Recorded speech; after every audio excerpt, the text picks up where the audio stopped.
আগামী শনিবার সপ্তম তথা শেষ দফা লোকসভা নির্বাচন এবং আগামী মঙ্গলবার ভোটের ফল ঘোষণা। আবহাওয়া কেমন থাকবে জানবো, কথা বলবো আমাদের প্রতিনিধি ঝিলম করঞ্জয়ের সঙ্গে। ঝিলম, কি জানতে পারছো?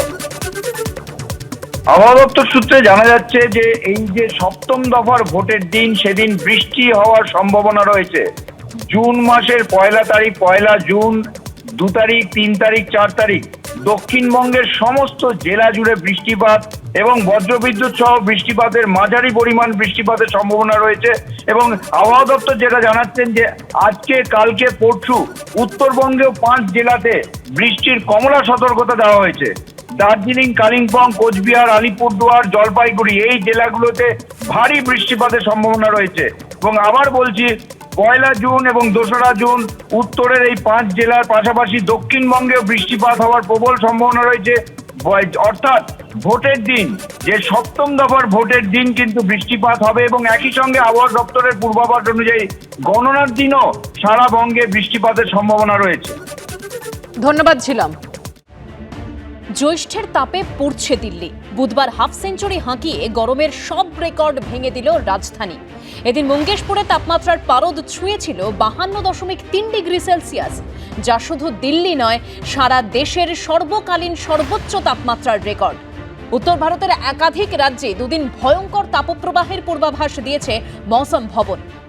आज जो है हमारे पास मुंगेशपुर ऑब्जर्वेटरी है, जो AWS स्टेशन है, उसमें 52.3 आपके पास लगभग 3 बजे के आसपास टेम्परेचर रिकॉर्ड किया गया है, जो अभी तक का इस सीजन का सबसे हाईएस्ट है। बीते कुछ वर्षों में भी देखेंगे तो हाईएस्ट टेम्परेचर रिकॉर्ड किया गया है।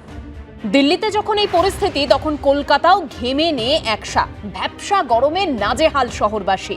তবে সপ্তাহান্তে কিছুটা স্বস্তি মিলতে পারে বলে পূর্বাভাস দিয়েছে আবহাওয়া দপ্তর। সপ্তম দফার ভোটের দিন অর্থাৎ শনিবার বৃষ্টি হতে পারে দক্ষিণবঙ্গে। ফল প্রকাশের দিন অর্থাৎ 4 জুনও রয়েছে বৃষ্টির সম্ভাবনা।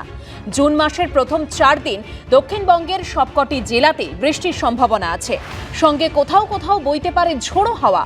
দক্ষিণবঙ্গের সব জেলায় বৃষ্টির পাশাপাশি বেশ কিছু জেলায় রয়েছে বজ্রপাতের সতর্কতাও। বৃহস্পতি ও শুক্রবার উত্তরবঙ্গের 5 জেলায় রয়েছে বৃষ্টির কমলা সতর্কতা। দার্জিলিং, কালিম্পং, কোচবিহার, আলিপুরদুয়ার এবং জলপাইগুড়িতে হতে পারে ভারী বৃষ্টি।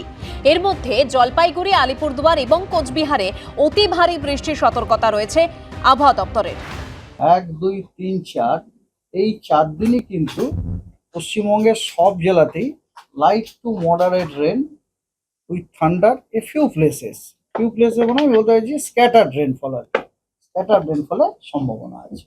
জলপাইগুড়ি, আলিপুরদুয়ার এবং কোচবিহারে কিন্তু হেভি টু ভেরি মানে ভারী থেকে অতি ভারী বর্ষণের অরেঞ্জ সতর্কবার্তা দেওয়া আছে।